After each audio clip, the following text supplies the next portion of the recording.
Hello there! This is LEGO Dynasty, and today I'm bringing you my review of the LEGO Harry Potter Hogwarts Chamber of Secrets. It is set number 76389, comes with 1,176 pieces, and is rated ages 9 and up. Now this is a retired set, but when it was on retail shelves, it retailed for $149.99 in the US and $169.99 in Canada. Now without further ado, let's kick off this review, starting with the box. Now taking a look at the box, you can see the Chamber of Secrets front and center, looking pretty good.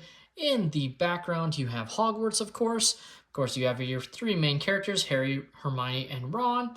Wizarding World also at the top. Now this was also released as part of the 20 years of LEGO Harry Potter, so it actually included some special edition features, specifically a golden Lord Voldemort in this set, along with some other little collectible printed parts that I'll show off in a moment.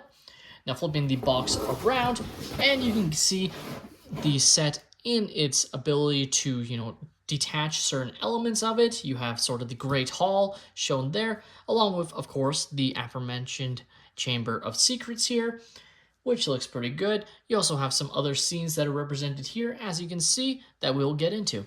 Now taking a look at the manual, front and center, of course this is the older style manuals that had the box art reprinted on, which just looked a lot nicer and in general feel a lot nicer than the current ones. And taking a look at the advertising in the back of the box, this one showcasing more of the 20th anniversary of Harry Potter sets on the side here that you can combine to create one larger Hogwarts. And down the right are those printed pieces I was talking about that were available in all these 20th anniversary sets that you could collect. And here are the extra pieces I was left with following the build. As you can see, you have some pretty nice ones, including, of course, a bunch of extra wands, some other Technic pieces that you can use to connect the set to other ones, and even some gems.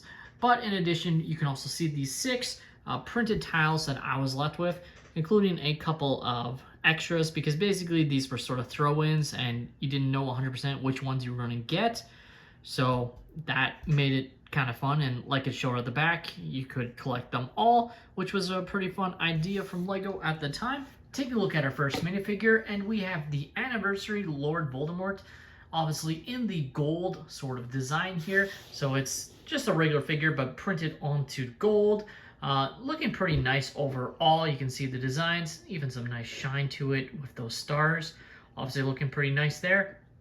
And then on the back, kind of going with what LEGO did with LEGO Star Wars 20 years, they have 20 years of LEGO Harry Potter. I kind of feel like since they made them gold, they didn't need to print these on the back of these figures, but it's what they chose to do on all of them. So at the end of the day, it's consistent at least. And they also gave him a gold wand, so that's pretty nice. Our next minifigure is another interesting one, and this is Nearly Headless Nick. And obviously it's meant to be a ghost that sort of is haunting Hogwarts in a way. What's very interesting, and I'm not really going to be able to show it, but it is glow in the dark, so that's definitely pretty nice.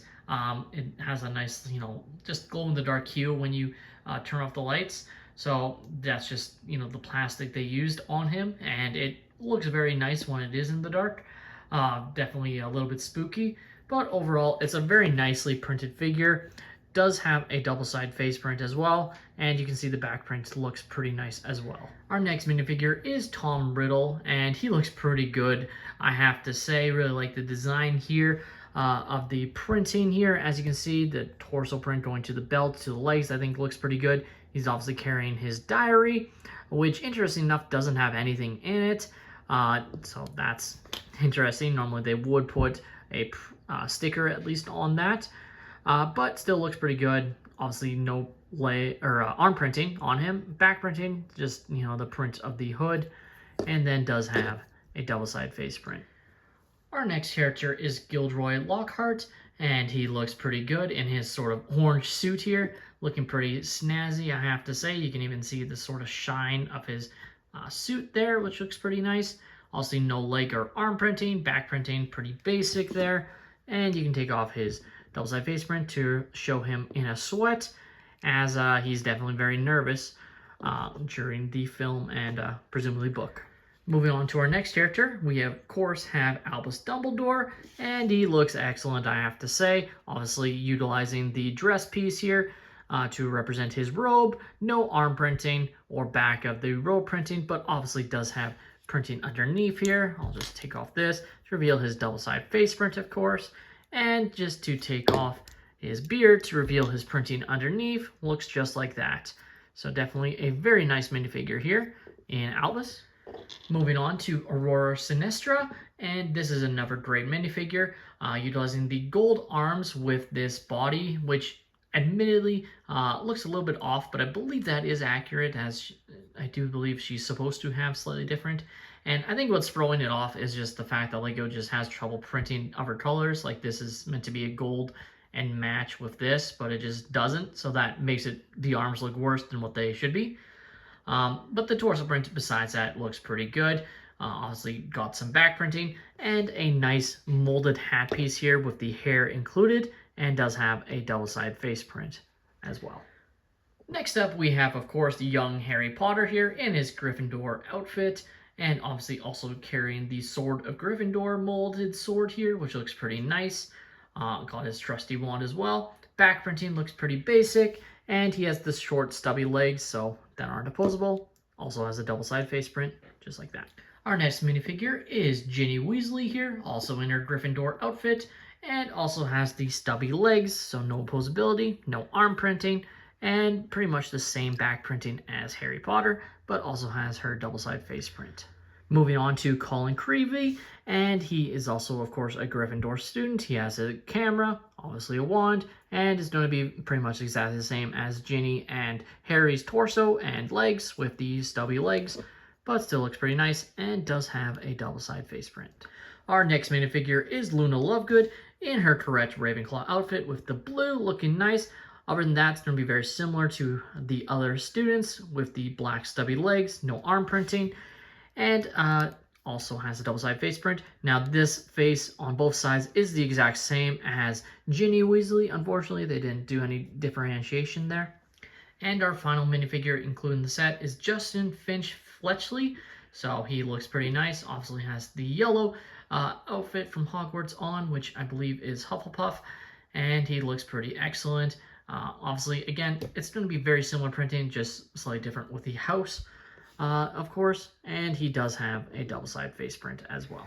And just showing off some of the other inclusions in the set, you have a couple of Cornish pixies, of course a snake, and then you have this other book utilizing this sticker piece here that also is actually does include a printed piece, which again was why I was surprised the other one didn't, but it is obviously meant to be some sort of potion brewing, as you can see, just based on the use of that sort of witch's pot there.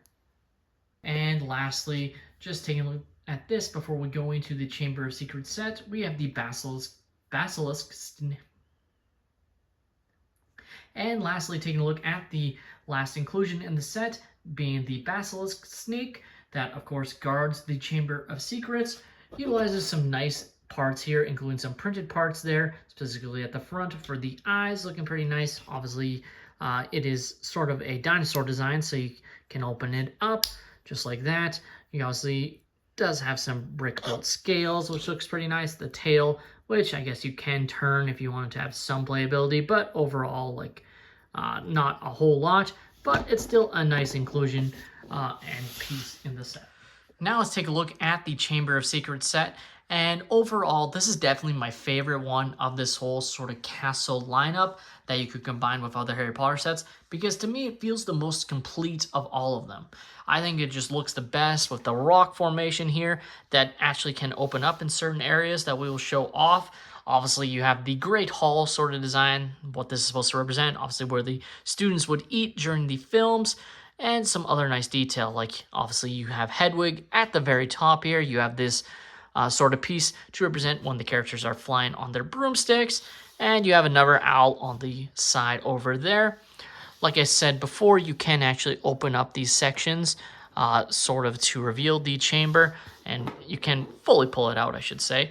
As you can see there, obviously you have the sort of basilisk tooth there, looking pretty nice, and you can pop that back in there just like so. It's obviously just on track, so very easy, and you can somewhat lock in place. Like obviously you saw it's not fully locked in place or anything like that. You also have this section here that can open up just like so to reveal the sort of entrance to the chamber. Obviously, some creative liberties from LEGO. It's not going to be 100% size accurate whatsoever, but it'd be entirely impossible for them to create a fully minifigure scale set, let alone just a portion of Hogwarts itself. And of course, there is the use of some stickers for some detail. You of course have the Hogwarts logo here with all the different houses shown, just like that. Going up, you can see the nice detail of the windows. Of course, like I said, Hedwig at the top there and the roof, utilizing these sort of sand green tiles.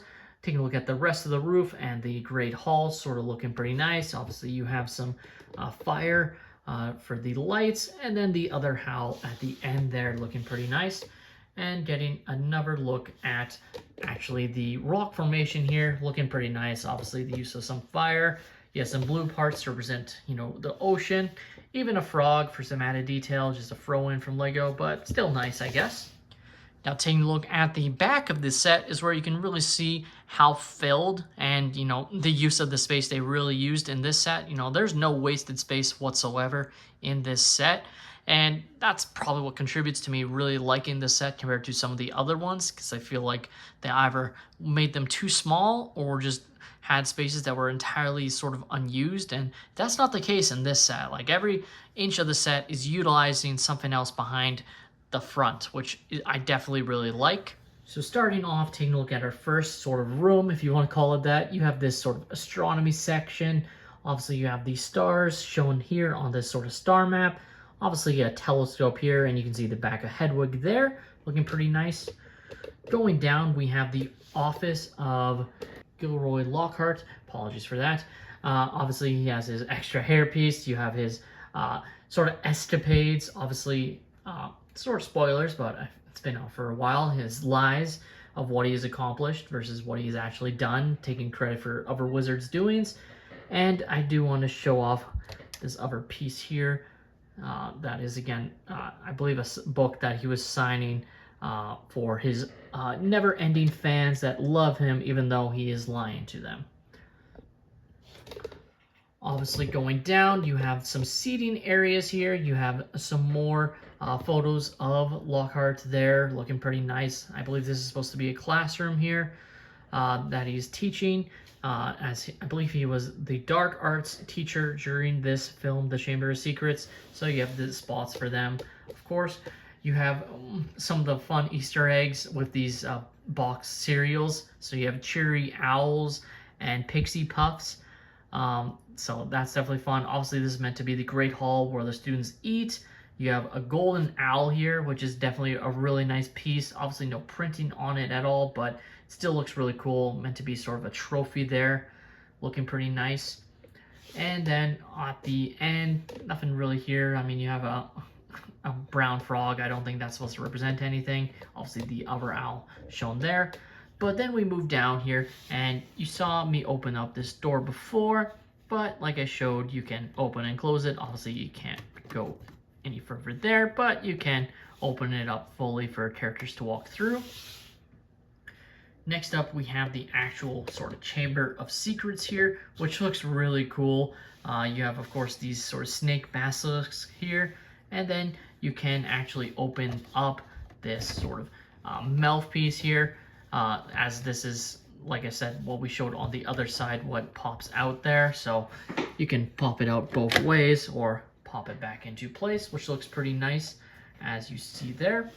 And then you have over here the slide that the characters of, Harry, Ron, and Hermione slide down when they're entering the Chamber of Secrets. Now, it is blocked off. Like, obviously, you can't really see it at this angle, but while it goes up a little bit, there's nothing you can really do in there. It's fully closed off. But I guess you could, grab a character. We'll just grab Harry, and you could sort of try and reenact them sliding down. But it's not going to work perfectly because there's not a lot of room there, unfortunately. And then, of course, you have some bones from what I assume the basilisk snake eating any potential prey that has tried to enter the Chamber of Secrets there. And lastly, I almost forgot, wanted to point out this one sticker here, which I think is one of my favorite stickers. Would have loved if it was a print even more, but obviously it's a flag of the 4 different Hogwarts houses here, looking very awesome here at the top. The only thing I wanted to show off is the fact that, of course, you can take apart the set into slightly different sections, just like that. Obviously, those 3 main sections, but also you can take off specifically over here, these sections here. Oh, don't want to take off too much, but you can see you can take off these different sections to allow for a lot of different configurations. If you wanted to combine with other Harry Potter sets, you aren't limited with putting it exactly as it is, which is definitely pretty nice. The LEGO Harry Potter Hogwarts Chamber of Secrets is definitely my favorite of the whole lineup from this sort of generation of Harry Potter sets. I think it's the best one, and even though it was the most expensive one, I actually think you got a lot of great value. Obviously, quite a few characters included in this set, which helps, including some really nice ones and Tom Riddle, among others. Like, there's a lot of great figures, and of course, you got the Golden Voldemort collectible minifigure in this set, which was awesome. Definitely one to pick up if you're looking for it on the secondary market, in my opinion. It's definitely, like I said, to me, the one that is the most worth it. Now, having said that, being retired, it's going to be way more expensive than those prices I mentioned earlier. But depending on what you get it for, I think it's definitely going to be worth it.